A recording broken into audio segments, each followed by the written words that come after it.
तो गाइस आज की वीडियो काफी ऑसम होने वाली है जिसके अंदर हम बात करेंगे क्लैश इन इटली की मैच कार्ड प्रेडिक्शन की, बात करें ओटीसी 1 रोमन रेंस की, द बीस्ट ब्रॉक लेसनर की। तो गाइस वीडियो को शुरू में लेसनर एंड रोमन रेंस के नाम लाइक जरूर कीजिएगा। यहां दोस्तों वीडियो की शुरुआत करूंगा सबसे पहले पॉल हेमन के रिएक्शन के साथ। तो हर कोई दोस्तों इस मूवमेंट पर बात कर रहा है लेसनर के रिटर्न की, और पॉल हेमन ने भी कुछ ऐसा ही रिएक्ट किया है। दरअसल दोस्तों लेसनर कल अपनी वापसी करते हैं जहां दोस्तों लोगों को चौंकाते हुए उन्होंने ओबा फेमी के ऊपर एक के बाद एक 4 F5 लगाए हैं। इस F5 की गुंजाहट इतनी ज्यादा है कि अब गाइस मेन स्ट्रीम मीडिया भी इस चीज को कवर कर रहा है और हर कोई दोस्तों सवाल कर रहा है कि लेसनर कैसे लौट गए और अब लेसनर का आगे क्या फ्यूचर है। तो गाइस सबसे पहले तो आपको बता दूं कि ऐसा करने वाले तीसरे शख्स बने हैं। जी हां, इससे पहले 2 स्टार्स ऐसे रहे हैं जिन्होंने रिटायरमेंट फेक किए हैं। सबसे पहले है अपने मार्क हेनरी, आज से कई साल पहले पहली बार उन्होंने रिटायरमेंट फेक किया था, जहां पिंक कलर के कोट पहनकर वो आते हैं और जॉन सीना का बेवकूफ बनाते हैं। देन उसके बाद एजे स्टाइल्स ने किया, जो कि आपको अभी भी याद होगा।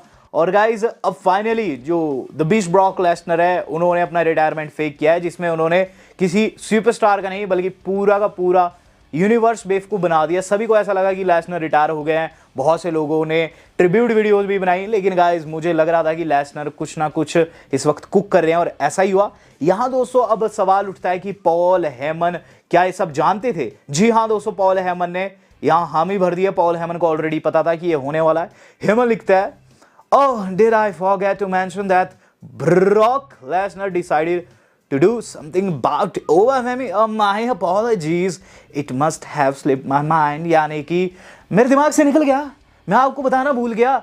लेसनर जो थे ओबा फेमी के साथ कुछ कांड करने वाले हैं, ये चीज मैं आपको बताना भूल गया, मुझे माफ कीजिएगा। ये गाइस पॉल हेमन कह रहा है। तो पॉल हेमन ने दोस्तों कहीं ना कहीं लोगों की चुटकी ले ली है, खासकर उन लोगों की जो कि बहुत ज्यादा खुश थे लेसनर के रिटायरमेंट को लेके। उनके मुंह पर दोस्तों बहुत बड़ा तमाचा लेसनर ने जड़ा है। और अब दोस्तों जो चैलेंज पुट किया गया क्लैश इन इटली में, बहुत से लोग मुझसे भी सवाल कर रहे हैं कि लेसनर क्या उस मैच में जीतेंगे?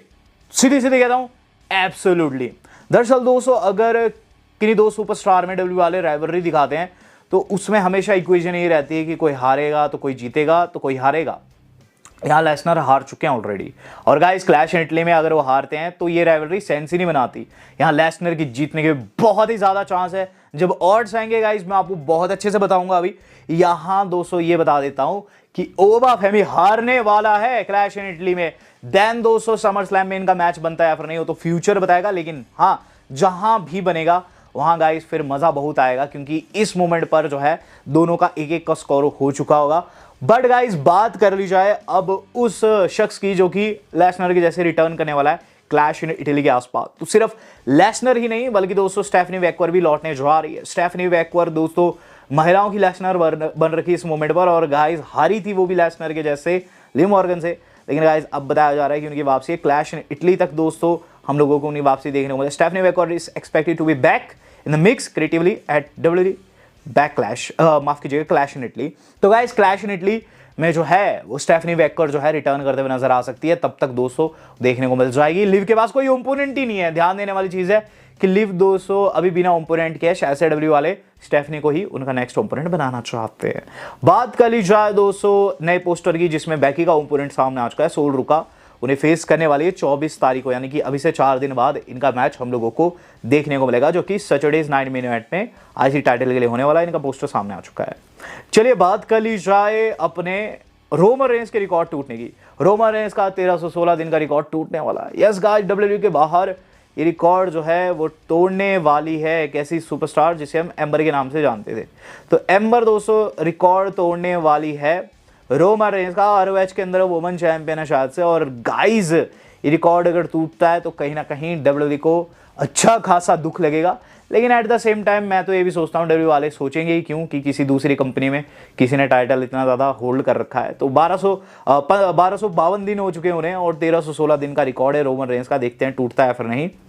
बात कर ली जाए दोस्तों इस अगली न्यूज़ की, तो इस अगली न्यूज़ जुड़ी है फिन बालर से। तो फिन बालर ने दोस्तों आज सुबह सवेरे जजमेंट डे के ऊपर शॉट लिए हैं। कहते हैं I got 99 problems but judgement day ain't one, यानी कि मेरे दिमाग में 100 चीज़ें चलती है, 100 प्रॉब्लम्स है मुझे, लेकिन उनमें से जो जजमेंट डे है वो एक भी नहीं है। तो सीधे कह दिया है कि दिमाग में उनके जजमेंट डे रहता ही नहीं, उन्हें टेंशन ही नहीं है जजमेंट डे की। तो सच्ची बात बताऊँ, फिन बैलर इकलौते ऐसे शख्स थे जजमेंट डे में जो कि जजमेंट डे को स्ट्रॉन्ग बनाते थे। अब चूंकि डॉम उसका लीडर है, तो गाइस मुझे नहीं लगता कि फिन बैलर को किसी बात की टेंशन है, और हाल फिलहाल में मैच भी उन्होंने जीता है जेडी मैकडोनाल्ड के खिलाफ में, तो यहाँ काफ़ी कूल वो रिएक्ट किए। बात कर ली जाए दोस्तों इस अगली न्यूज़ की, इस अगली न्यूज़ जो आज की मार जुड़े दोस्तों सेथ रॉलिंस से। तो सेथ रॉलिंस दोस्तों क्या अपनी नई शील्ड बनाने वाले हैं। जी हाँ दोस्तों, रॉलिंस इस मोमेंट पर कुछ वही करने जा रहे हैं जो कि उन्होंने पास में कई बार ही किया है। वो अपने साथ 2 और लोगों को लेने वाले हैं, और गाइस है Montez Ford, Angelo Dawkins. Rumours की मारे गाइस इस बारी का क्लैश इन इटली रीजन बनेगा इन सभी के एक होने का। हालांकि उससे पहले भी एक हो सकते हैं क्योंकि सैटरडेज नाइट मेन इवेंट है, लेकिन by the clash in Italy के आसपास दोस्तों ये सभी साथ हो जाएंगे। द विजन के खिलाफ इन्होंने मोर्चा खोल रखा है। एले नाइट दोस्तों ऐसा रिएक्ट कर रहे हैं कि इन्हें इनकी जरूरत नहीं है, लेकिन मुझे ऐसा लगता है कि एले नाइट भी इन्हें ज्वाइन कर सकते हैं। बात कर लूँ दोस्तों इस अगली न्यूज़ की, तो इस अगली न्यूज़ आज के बाद जुड़ी हुई है, वो जुड़े हुए हैं दोस्तों एडम कोपलैंड उर्फ एज से। तो एज ने दोस्तों अपनी रिटायरमेंट घोषित कर दी एक तरीके से। एसडब्ल्यू से रिटायर हो चुके हैं, लेकिन एडब्ल्यू में अभी फाइट कर रहे हैं। बहुत से लोग एडब्ल्यू देखते हैं जस्ट बिकॉज उसमें एज आता है। तो एडम कोपलैंड क्या कहते हैं, वो कहते हैं कि his body is giving up. वो कहते हैं कि उनकी बॉडी अब काम में नहीं आ रही है, उन्हें गर्दन में दोस्तों इंजरी रही है पास्ट में, तो कहते हैं कि अब चीज़ें छूटने लग रही है, my body is giving up, और मुझे लगता है जल्द मैं रिटायर हो जाऊंगा। तो एडब्ल्यू से भी दोस्तों एज जल्द हम लोगों को रिटायर होते हुए नजर आएंगे। एडब्ल्यू में एक ऐसा स्टार है जिसके ऊपर एक पोस्ट डाली गई है आज, और ट्विटर पर मैंने देखी। गाइस डीन एम्ब्रोज इकलौते ऐसे सुपरस्टार थे जिन्होंने रोमन रेंस को कभी भी धोखा नहीं दिया। अगर आप ध्यान देंगे तो रोमन को हर किसी ने धोखा दिया है, चाहे वो रॉलिंस हो, जिमी हो, जे हो, जेकब तो अभी राइवलरी में भी है, लेकिन डीन एम्ब्रोज इकलौता ऐसा लुनाटिक भाई था जिसने रोमन रेंस को कभी भी धोखा नहीं दिया, वो भी अभी एडब्ल्यू में। एंड आई होप एज के जैसे वो एडब्ल्यू में रिटायरमेंट ला ले, वो डब्ल्यूडब्ल्यू के अंदर आए। अगर उन्होंने रिटायरमेंट भी लेनी हो फ्यूचर में, मैं चाहता हूँ डब्ल्यूडब्ल्यू में लौटे और वन फाइनल टाइम दोस्तों रोमन रेंस के साथ मिलते हुए नजर आए। बात कर ली जाए दोस्तों इस अगली न्यूज़ की जो कि हमारे जुड़े कायरी सेन से। तो कायरी सेन शायद से एडब्ल्यू में जाने वाली है। दरअसल दोस्तों जो टोनी खान है उन्होंने कायरी सेन को फॉलो करना शुरू कर दिया है इंस्टाग्राम के ऊपर। यस गाइस, कल शाम दोस्तों टोनी खान को देखा गया कि उन्होंने कायरी सेन को फॉलो कर, कायरी सेन को डब्ल्यू वालों ने निकाल दिया था। और गाइस अब चांसेस इस बात के बहुत ज़्यादा है कि जल्द हमें एडब्ल्यू के अंदर अपना वो डेब्यू करते हुए नजर आ सकती है। अगर ऐसा होता है तो इंटरनेट ब्रेक कर जाएगा, लेकिन एट द सेम टाइम ये चीज़ होना ज़रूरी भी है क्योंकि the new day Kairi Sen को डब्ल्यूडब्ल्यू ने निकाल दिया था कंपनी से, वो भी एक काफ़ी शॉकिंग मैनर में। इससे अगली न्यूज़ आज की हमारी जुड़ी हुई है, वो जुड़ी हुई है दोस्तों एमजेएफ से। एमजेएफ ने दोस्तों न्यू डे को इन्वाइटेशन दिया है दोस्तों एडब्ल्यू में। वो कहता है कि अगर आप लीगली आना इस मोमेंट पर अफोर्ड कर सकते हो एडब्ल्यू में, तो एडब्ल्यू आपके लिए बहुत अच्छी कंपनी रहेगी। सीधे उन्होंने इन्विटेशन दिया है। द न्यू डे दोस्तों डब्ल्यू से निकाले जाने को लेकर दोस्तों काफ़ी चर्चा में रही, और गाइस यहाँ एमजेएफ ने उन्हें अपनी कंपनी में बुला दिया है। तो एमजेएफ जो कि फॉर्मर चैंपियन भी रहा है, कहीं ना कहीं द न्यू डे को अगर लाता है तो द न्यू डे वाले दोस्तों उनको ग्रुप को भी ज्वाइन, यानी कि उनको ज्वाइन कर सकते हैं। चलिए बात कर लीजिए आप क्लैश इन इटली की। एडब्ल्यू की बात बहुत कर ली गाइस, क्लैश इन इटली को डिस्कस कर लेते हैं दोस्तों। इस बारी का क्लैश इन इटली ऑलरेडी काफी बड़ा बन चुका है, जिसके अंदर एक नहीं दो नहीं लगभग 3 पीएलई कंफर्म हो चुके हैं। सबसे पहला जो मैच है वो है ओबा फेमी वर्सेस ब्रॉक लेसनर। गाइस इस मैच के बारे में मैंने वीडियो की शुरुआत में डिस्कस कर दिया है, लेकिन स्टिल यहां दोस्तों प्रेडिक्शन कर लेते हैं इस मैच की। इसके अंदर 100% द बीस्ट ब्रॉक लेसनर जीतेंगे, लेसनर अपना बदला लेंगे, लेकिन ओबा फेमी का क्या वो हाथ तोड़ेंगे या फिर F5 से, वेल वो तो वहीं पता चलेगा। 31 तारीख को दोस्तों क्लैश इन इटली देखने को मिलेगा जहां इनका मैच होगा। देन दूसरा मैच जो होने वाला है वो है अमेरिकन नाइटमेयर कोडी रोड्स और गंथर का। गाइस इसके अंदर मैं सीधे कहता हूं, मैं प्रेडिक्शन नहीं कर सकता, मैं नहीं कर सकता क्योंकि दोस्तों मुझे पता ही नहीं इसमें कौन जीतेगा। ये सबसे अनप्रेडिक्टेबल मैच है और मेन इवेंट में रखा गया है गाइस। यस गाइस, इसे मेन इवेंट का दर्जा दिया गया है क्योंकि गाइस इसमें कोई भी जीत सकता है, इसमें गंथर भी जीत सकते हैं, एट द सेम टाइम कोडी के भी जीतने के पूरे आसार है। अब गंथर कैसे जीत सकता है, आपको याद होगा रैंडी के साथ बहुत बड़ा पंगा लिया था कोडी ने मीनिया में, इवन रैंडी ने एंड में अटैक भी किया था कोडी के ऊपर, और बताया जा रहा है कि रैंडी आ सकते हैं। तो इसके अंदर मैं प्रेडिक्शन नहीं करने वाला हूं, जब तक ऑड्स नहीं आते हैं तब तक दोस्तों इसके अंदर कोई भी जीत सकता है। देन दोस्तों इसके बाद होने वाला एक ऐसा मैच जिसका रिजल्ट दोस्तों ऑब्वियस है।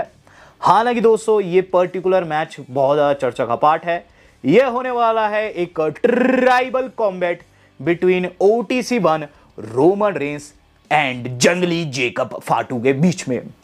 अब गाइज जेकब फाटू जो है वो रोमन रेंस को फिर से चैलेंज कर चुके हैं, कल की रॉ आपने देखी होगी, और गाइज वहाँ रोमन रेंस ने उनके चैलेंज को एक्सेप्ट भी कर लिया है। तो अपने आप में दोस्तों ये मैच बहुत ही तगड़ा है। और गाइज बात कर ली जाए इस पर्टिकुलर मैच के रिजल्ट की, तो इससे पहले आपको ये भी बता देता हूँ कि इससे पहले कितने ट्राइबल कॉम्बैट हम लोगों ने देखे हैं।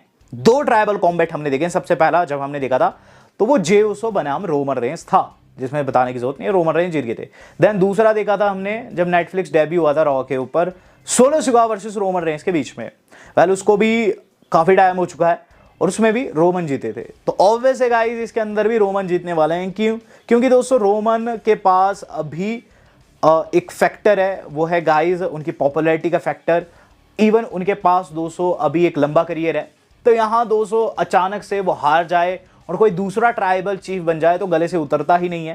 तो डेफिनेटली दोस्तों यहाँ रोमन रेंस ही जीतेंगे। रोमन रेंस इसके अंदर चैंपियनशिप रिटेन कर लेंगे। बट रोमन रेंस का क्या रिएक्शन आया है? वेल गाइस रॉ के बाद रोमन रेंस काफी तैश में नजर आए। जहां दोस्तों आपने देखा कि कल उन्होंने ब्लड लाइन के साथ मिलकर जेकब फाटू की पिटाई की।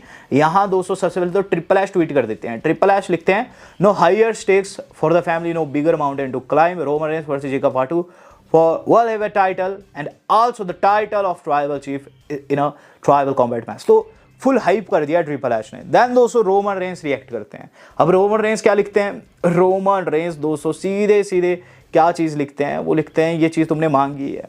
रोमन रेंस लिखते हैं, just remember you asked for this, यानी कि याद रखना ये चीज तुमने मांगी है और अब ये तुम्हें मिलेगी। यहाँ दोस्तों आपको बताना चाहूंगा रोमन रेंस एक धमकी दी इनडायरेक्टली। वो कह रहे हैं कि तेरा ऐसा हशर कर दूंगा कि फिर तू रोएगा और फिर तुझे याद दिलाने की आवश्यकता पड़ेगी, लेकिन अभी याद दिला देता हूं कि ये तूने मांगा था। तो गाइस रोमन रेंस ने सीधी सीधी धमकी दे दी है, कुछ बड़ा करने जा रहे हैं जेकब फाटू के साथ में। एक ऐसा मैच रहता है जिसके अंदर ना ही कोई डिस्क्वालिफिकेशन होता है, ना ही दोस्तों इसके अंदर कोई काउंट आउट होता है। आप कहीं भी जाकर लड़ सकते हैं। एट द सेम टाइम दोस्तों इसके अंदर जो जीतता है वो ट्राइबल चीफ भी बनता है, टाइटल भी उसका हो जाता है। तो गाइस यहाँ बहुत ही मजा आने वाला है इन दोनों के मैच में। किसको सपोर्ट कर रहे हैं? Do let me know. Video मेरी आज की इतनी थी। दोस्तों आज तक के लिए इतना ही। धन्यवाद। शब्बा खैर।